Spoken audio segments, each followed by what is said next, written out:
All right, our next speaker is the current chairman of the Tohono O'odham Nation of Southern Arizona. He has held office since 2007. Dr. Ned Norris Jr. previously worked as a director of marketing and public relations for the now I'm going to mess it up. Tohono O'odham Gaming Authority. Dr. Norris was raised in Tucson, Arizona. Norris attended both elementary school and middle school in Flagstaff, Arizona, before graduating from Sunnyside High School back in Tucson. So he went across the state. He received a certification in social work from Pima Community College and enrolled at some classes at the University of Arizona. Norris began working for the government of the Tohono O'odham Nation in 1978 as a non-attorney tribal judge. He served as a trial judge until 1993. He also served on the school board of the Sunnyside Unified School District in Pima County, Arizona, from 1997 until 2000. Additionally, Norris was employed as a director of public relations and marketing for the Tohono O'odham Gaming Authority. Now please welcome, or help me welcome, Chairman Ned Norris Jr.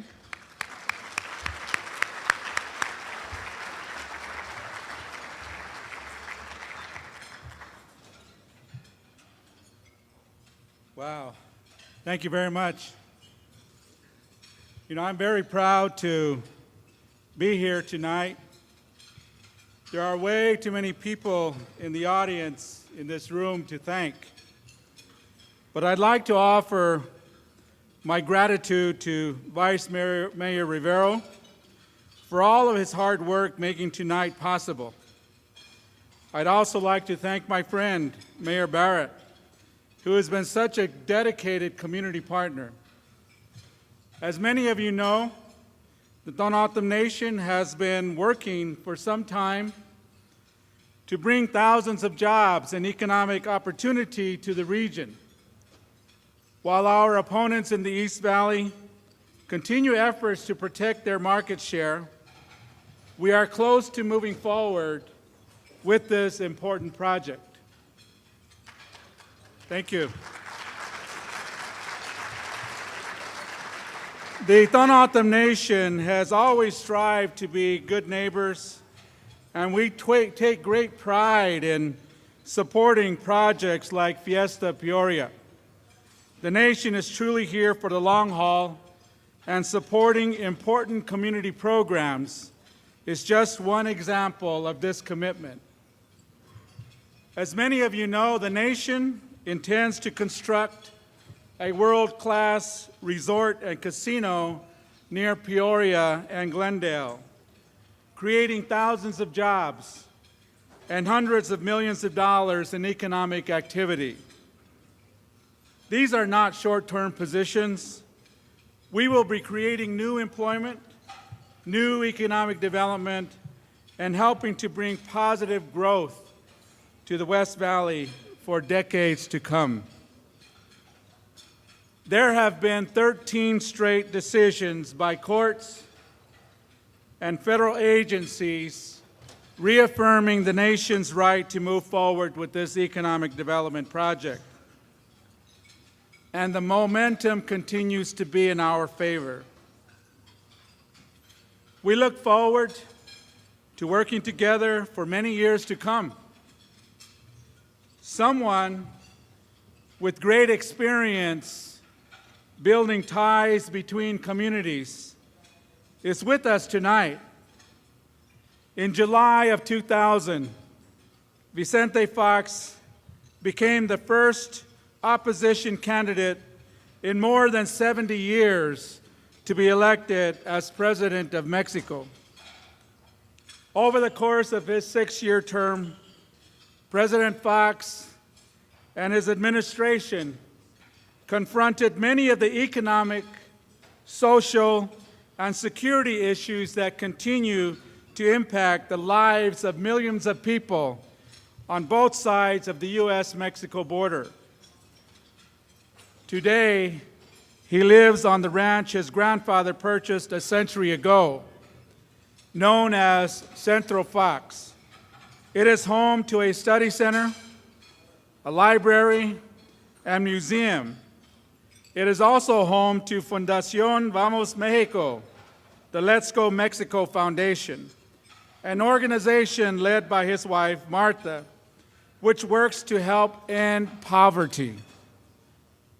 President Fox is back in Peoria tonight to deliver the keynote speech for the second year in a row as we celebrate National Hispanic Heritage Month and gear up for Fiesta Peoria.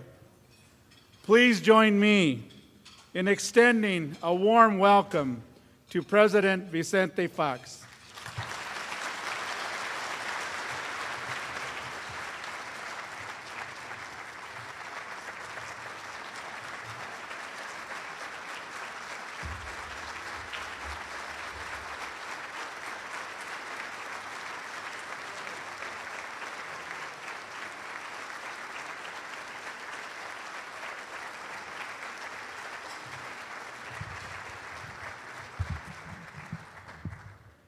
Thank you very much.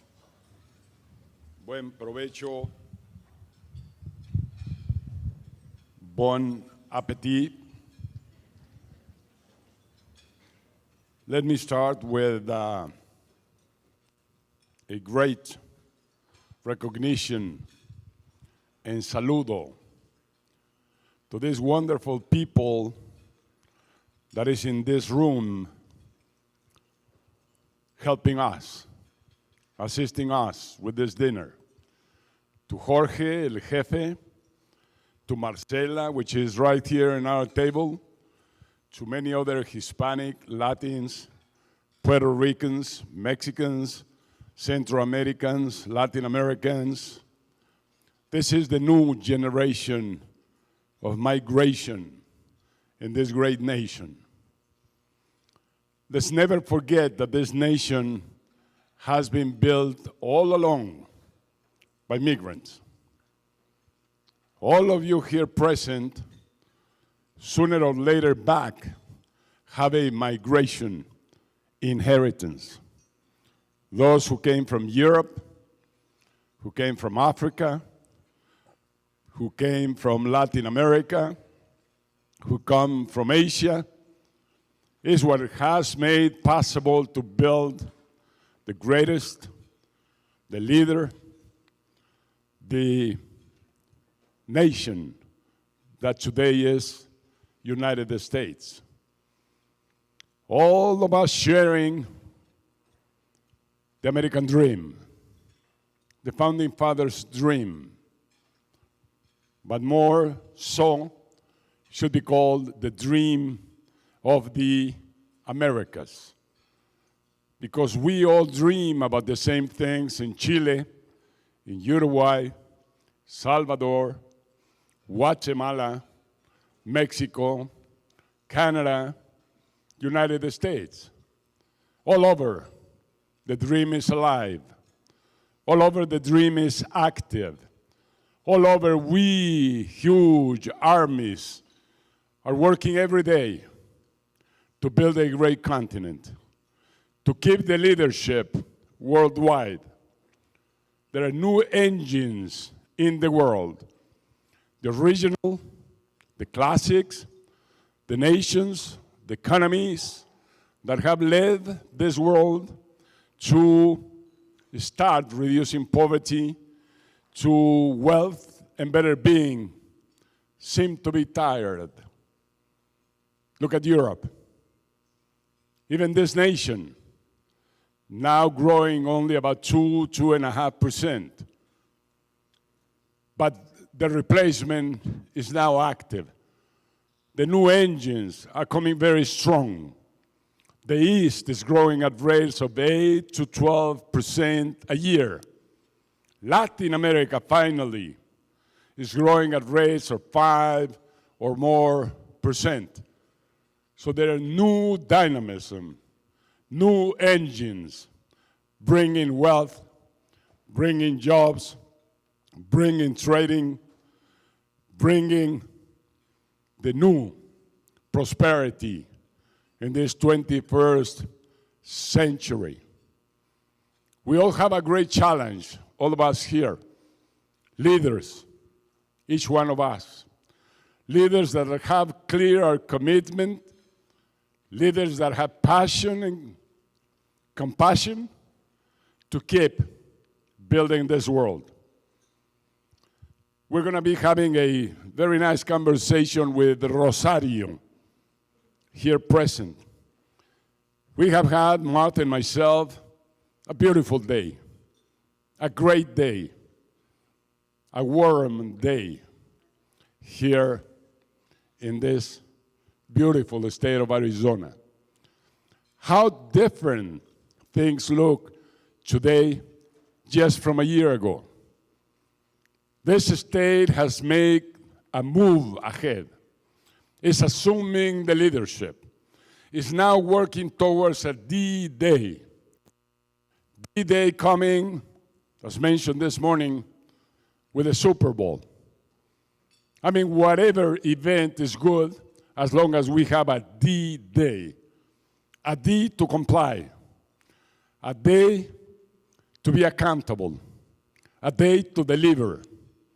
A day to be successful.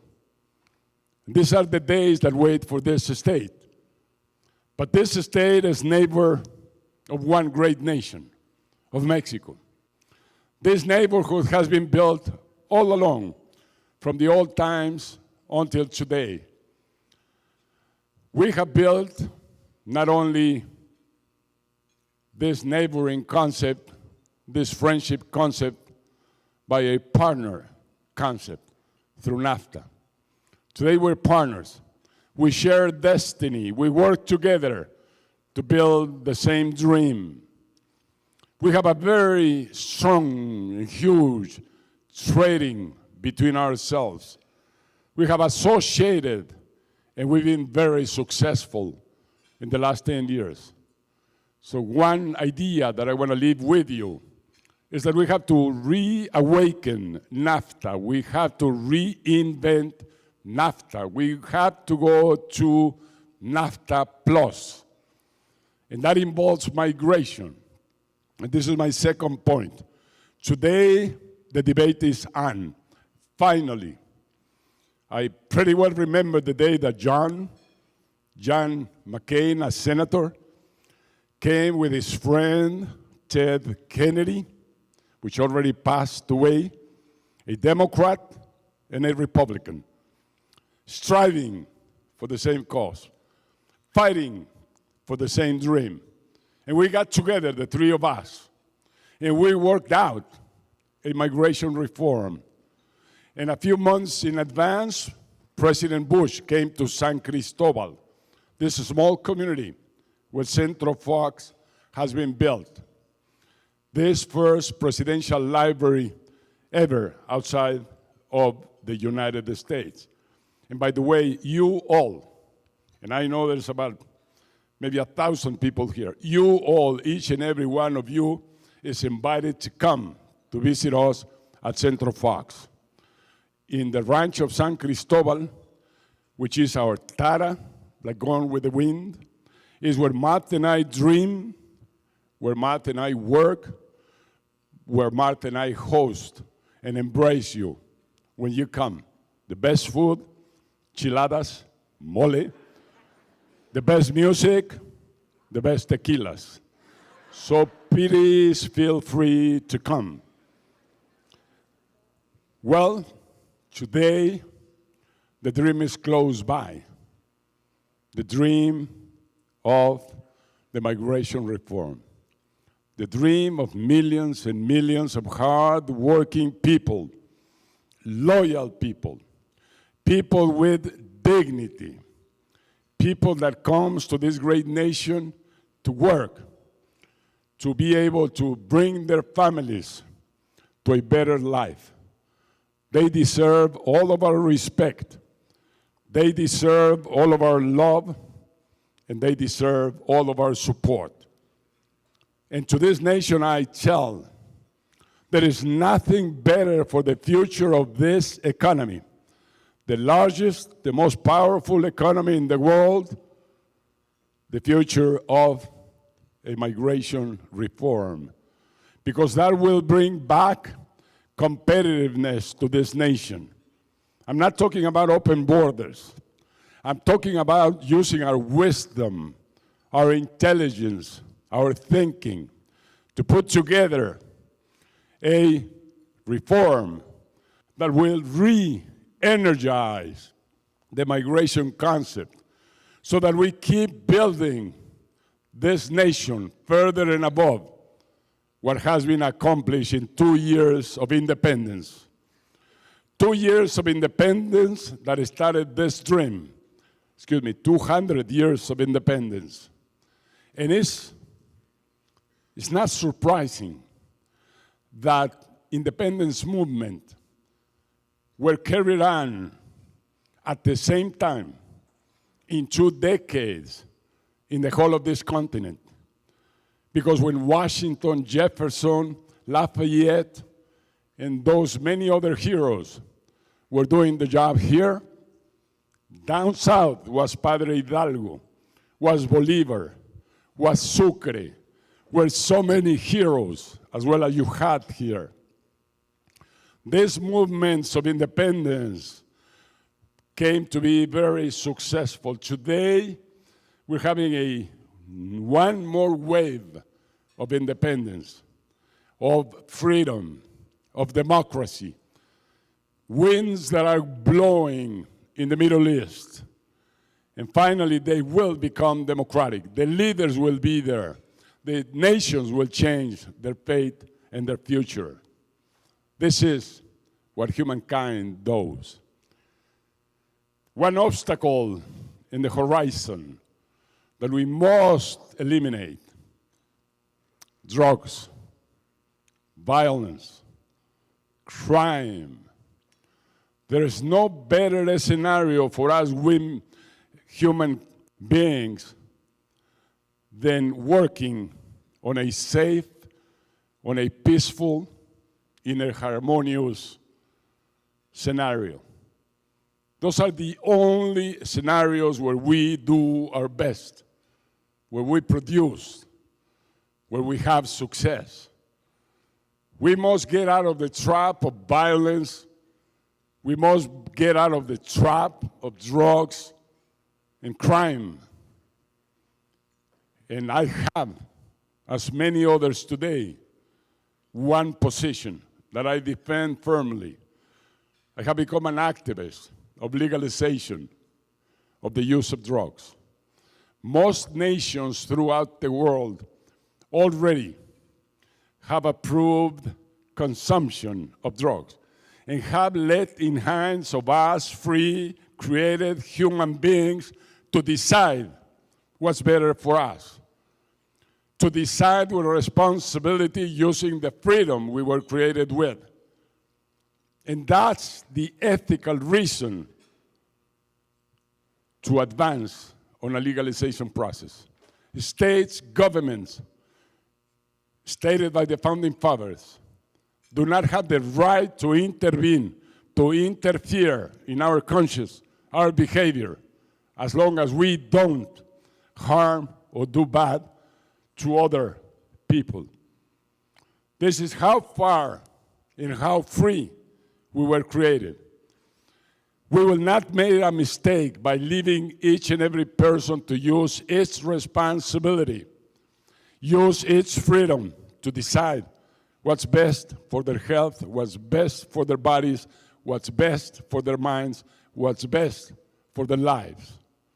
And we will get a response. Always, humankind has responded with kindness, with courage, with positive attitudes. Holland took the step. Portugal took the step. Washington State took the step ahead. Colorado took the step. 20 states in this nation have taken the step to legalize at least marijuana, cannabis, for medical use, and now for responsible use. Latin America follows. Uruguay already approved. And none of these examples show failure. All of them have succeeded. They have reduced drug consumption. So let's move our minds from one paradigm to the other. The game is on. The game has started. The players are on the field. And that's the future, but let's discuss it here. We will have an opportunity to be with Rosario. We will have an opportunity to hear from you. And I thank Tony, I thank Cindy, I thank the preachers and the pastors that we met with, 500 of them, today at noontime. I thank the business community, the corporate world of this state that is so positive. It's looking to the future, building more jobs, more wealth to this state. And authorities of all kinds have been around, and they have shown not only interest, but love and commitment that we build bridges between Mexico and United States. Same as United Peoria Foundation. Did not exist last year. And look what Tony has done. Look at here, the amount of leaders, the energy, the power in this room to build that better world we have dreamed about, the founding fathers dreamed about, that we dreamed the 500 million Latin Americans dream about. God bless you, and let's start with the